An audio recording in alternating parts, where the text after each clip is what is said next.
absolutely beautiful business soulmates. It's me, Stormy Grace, here again to help you on day 3 of launching your business in the next week. Really excited to be talking today about the next step in our process, which is we've got to come out and meet people. Your business has to be able to connect with the public now.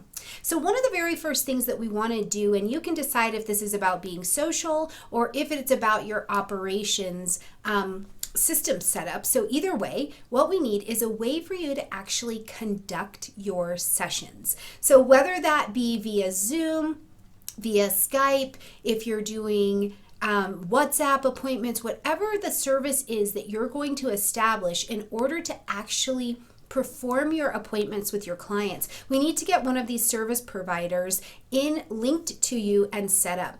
One that I use most often is Zoom. It's easy. Pretty much everyone has it, knows how to use it. The timing of the world really helped everybody get pretty familiar with that platform. But whatever it is, you want to make sure that you have your email, a good login, and an ability to share your appointment or to create appointments with whichever service provider you sign up with. Now, the next thing we need to do is establish a place where the public can come and get to know you and see what services you have that can help them. So what we're going to do is set up a web page. Now, that may sound big and daunting, and I want to promise you, when I started, I was not tech savvy at all. I, in fact, set up a website that was not great. It certainly was quite sad and was on the struggle bus a little bit, but it worked. That's why I want to tell you that right here, whether you're tech savvy, you're not tech savvy, you're ready to set up lots and lots of pages on your website or not, we don't need that right now.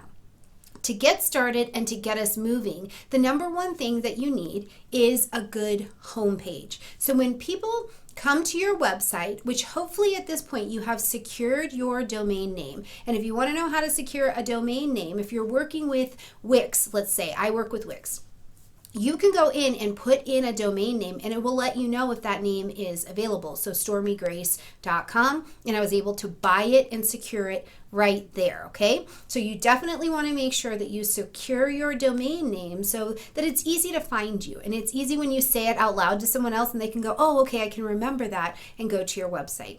Now, when they get to the website, the home page that greets them and welcomes them in, the first thing they need to know is who you are, what you do, how you do it, and how you can help them.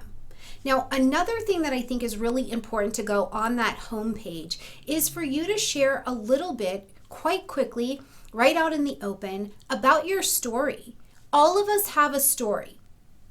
You went through something, you survived something, you had an epiphany moment where the light bulb came on, and that's how you started doing what you were doing. So what is your call that got you to opening your practice, to starting this business and coming out to help others? These are the first things you need on that homepage. Now, one of the things that I also really like about working with Wix is that it's drag and drop.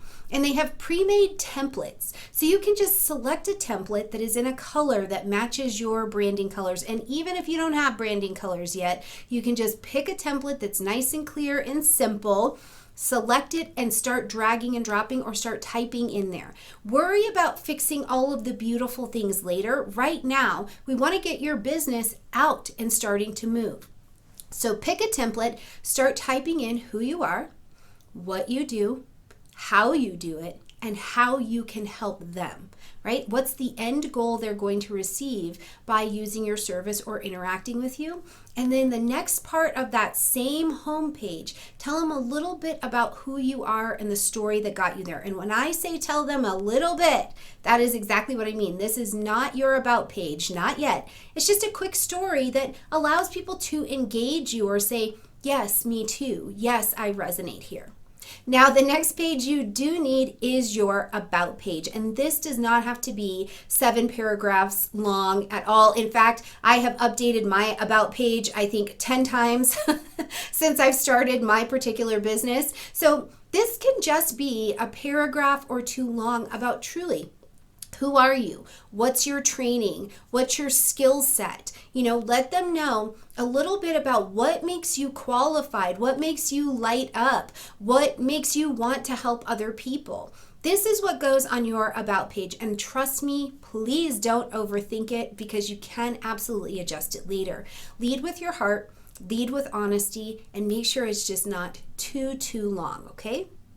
The third page you're going to want to have on your website is a services page. We need people to be able to buy your products or your services, right? So creating a services tab on your web page is going to help you just lay out what it is you have to offer, a small description of what you have to offer, and the cost. Now, the other thing you're going to want on your services page is your call to action button or your purchase button that links them to where they can actually pay for that service, and or if you happen to be doing something where you are having people email you, it will link them to your email. Again, I highly suggest avoiding the emailing route. It's interesting when you come out to the public how busy you get, busier than you thought you might get, and answering all of those inquiries is gonna lead to some kind of burnout. I made the mistake so that you don't have to. So likely you want to make sure that that purchase button is either going to your payment processor, PayPal, Zelle, Stripe, however you're processing payments, or it's going into your scheduler and then allowing them to process through the whole scheduling of the appointment, the payment, and then the confirmation, okay? Now, last pages that I don't think everybody has, but in the changing landscape of astrology and quite legally, things are changing for us for sure, especially with Saturn transiting through the energy of Aquarius. You want to have not only a policies and procedures page so that people understand and can energetically agree with you to the terms of engagement with one another, but you also want to have a disclaimer page that says, this is my work, this is my content, you are not allowed to have it, whoever may be coming to copy it, plagiarize it, steal it, any of these things. So I really think that you can make these two separate pages, and probably should. The way that it's laid out on my website is I have a policies and procedures page which talks about what happens when you buy a chart from me, what happens when you book an appointment, what happens if there is an issue or a cancellation, what is your refund policy, how do you handle these things. That's what's going to go in your policies and procedures page. Now, I also have a frequently asked questions page because I started to find as I was going along and practicing about year 2 that people would have common questions about, what does it mean to receive a report for you? What settings do I need to have my computer in order to receive your report? What happens before we connect? What should I know before our session? So it's just a place where you can answer some commonly asked questions. And if you're not in a position in your practice yet to have those questions available, it's okay. You can develop that next, okay? Now, the legalities page that I think is really quite important is that you want to make this a separate page and put it as your legal disclaimers. Now, you can do one of two things. Create it as a separate page and make it so that it's clickable and people show up on your website and they understand they can go to that page and say, okay, here are the legal engagements. Also, your responsibility to put them out there to make sure that your business is protected. So you can put it out, leave it out in the open if you'd like to. Now, the other thing on your legalities page that you want to make sure that you're putting is not only is this my content, don't plagiarize it, don't take it, but also is your cookies policy, that this site will gather information when you come to it. And this is becoming common practice on many different websites. On Wix, they actually have a little app thing that you can, it's not an app, it's a widget that you can pop up onto your page, and the cookies announcement will come up and people can say, yes, I understand that's going to happen here, or no, I don't want you to collect any cookies, so I'm not going to engage with the site. This is part of the legalities out in the world now, so you want to make sure you're taking part of it.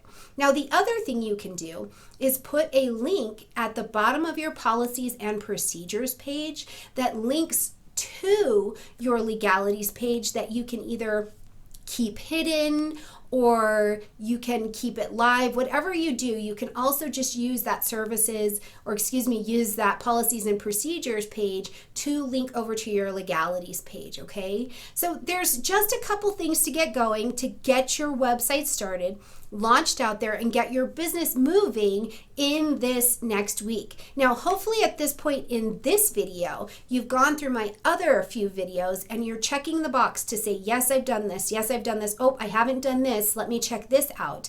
And then you can join me up to this point, and you can join me in the next video beyond this, where we're going to start to talk about what does it mean to really join the people out in social media. And don't worry, I'm going to help it be a lot less scary and a lot more useful. It is pointless to take on social media if it's not actually where your particular clients are at.